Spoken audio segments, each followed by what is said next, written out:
is important to your health. Ayan. So tawagin ko na po si Coach Ann Jordan. Good morning po. Good morning, Coach Berlin. Thank you so much. And sa lahat na andito sa Zoom and sa ating FB Live, good morning.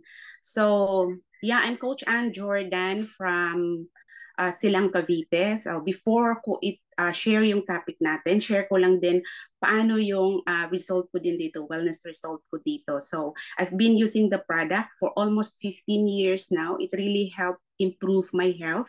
Kasi yun talaga yung goal ko before. Hindi ko alam yung mga weight loss. Ang gusto ko lang is talagang ma-improve yung health ko. Kasi nga,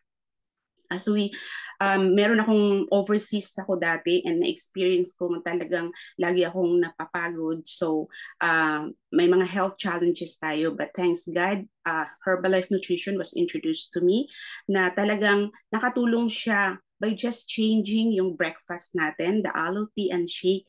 And after 10 days, itong pinakamaganda dito kasi meron tayong coaches na tumutulong sa atin. After 10 days, binigyan ako ng coach ko ng pwedeng makatulong din sa akin like yung vitamins and minerals, fiber and herbs, cell complex. Yun yung nagiging favorite ko din na mga supplements na ginagamit ko dito.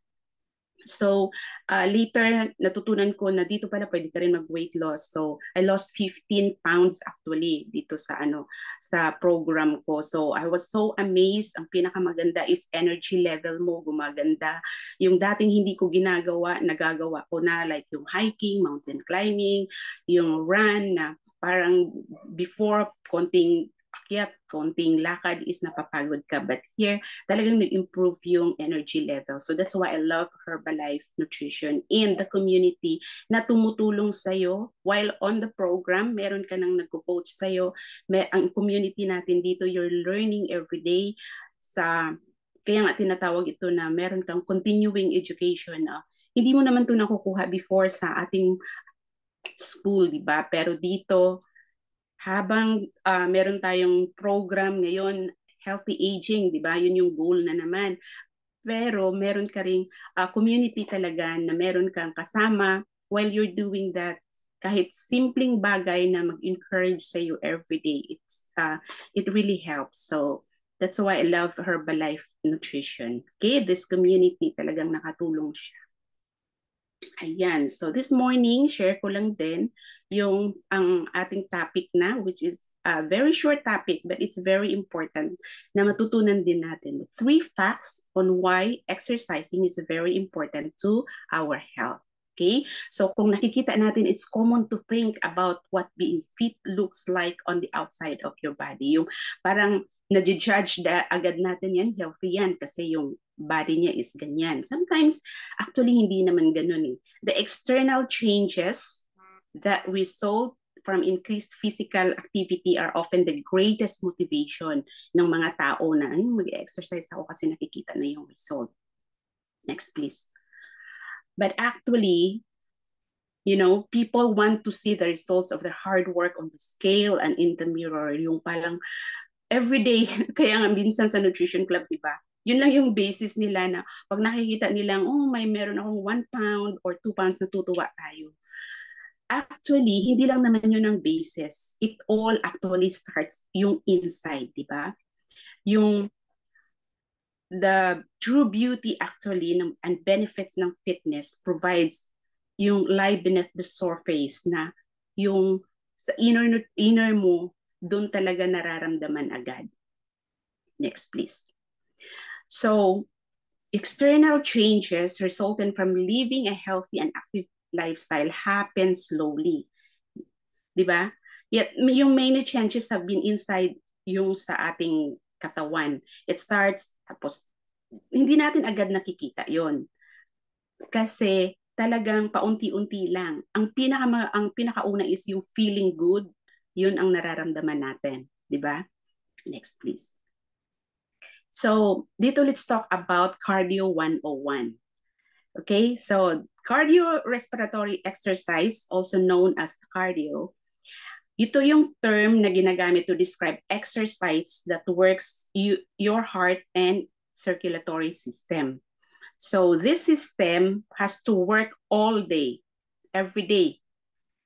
para to keep us alive, di ba? Yun yung work niya. So ito din dinidescribe as the cardio exercise, simply as movement that makes the system work harder. Yung mga exercises like katulad ng nakita niyo running or the swimming or yung biking, ayan, yung cycling, yun yung mga great examples ng mga cardio exercises. So, sabi nga dito is this is the heart strength training, ang tawag niya ng ating author, sabi niya, kasi ito yung our heart is a muscle and exercises helps improve yung heart blood pumping capabilities natin. So it's really important na natutulungan natin yun through exercise. So ito na, share ko na yung 3 facts about cardio exercise. So first is, of course, yung lower resting rate, heart rate natin. Ang heart natin has to work harder during exercise by pumping yung blood at a faster rate siya. So as a result, it becomes increasingly efficient yung pumping ng blood in general. So this can also make your everyday activities na seems easier over time. Kasi yung heart has to work less para masustain siya. So nakikita natin to usually, di ba, meron din tayong meron tayong mga instrument din para, or ngayon yung mga watches natin, meron na siya para din matest talaga natin. So it really helps na it lower yung resting heart rate natin. Next, it also helps sa weight loss natin.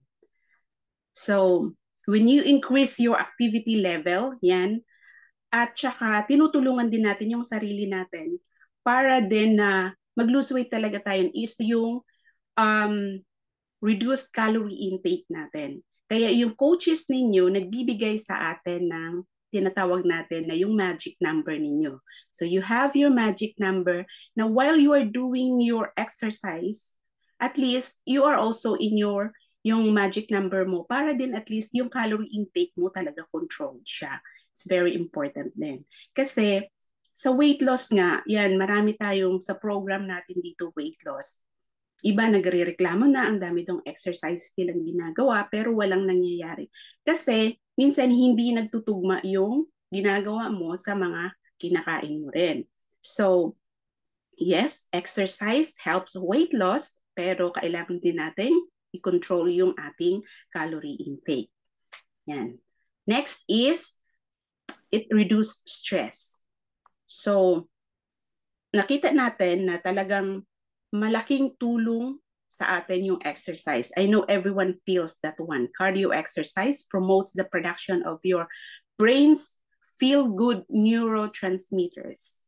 Yung ang sarap ng feeling after. Ito yung tinatawag na endorphins. So this function is often referred to as a runner's high.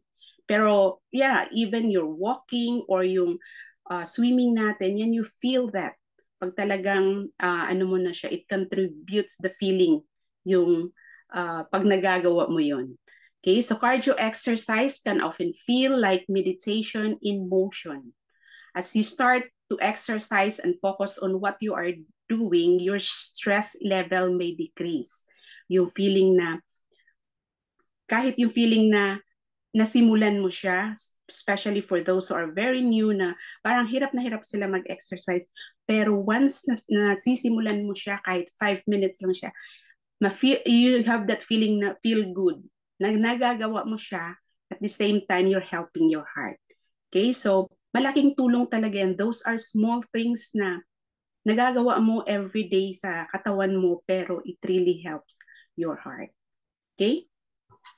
Next, yan. So there are so many exercises or good reasons para you add cardio into your current routine. So yung mga high intensity, malaking tulong yun. Remember, exercise should be regarded as a tribute to the heart kasi it's very, very important.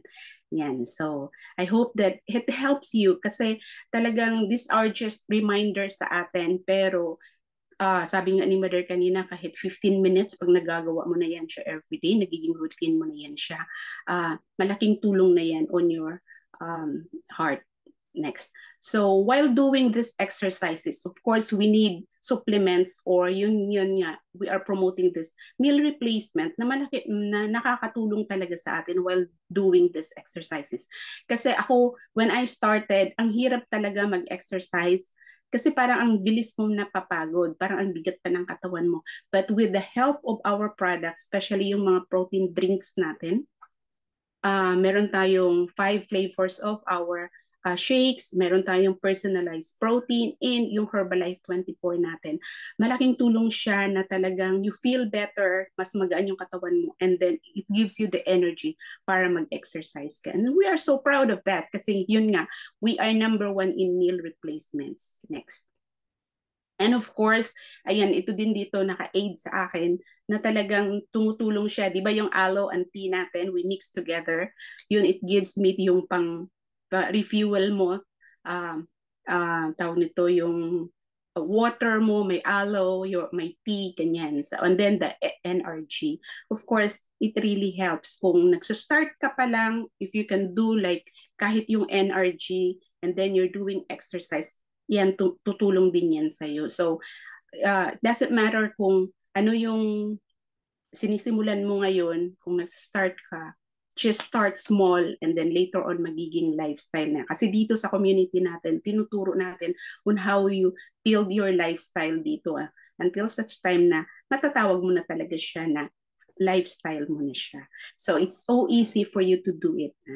Okay, so thank you so much. I hope you learned something today. And thank you. Back to you, Coach Berlin. Yes, thank you, Coach Ann. Ayan, so napaka-importante po ng exercise sa ating katawan. Ayan, so maraming benefits, kagaya ko parang happy pill po yan, tsaka stress reliever. Ayan, so thank you so much po sa lahat na nag-attend today. And syempre, don't forget mag-join ulit bukas para sa isa na namang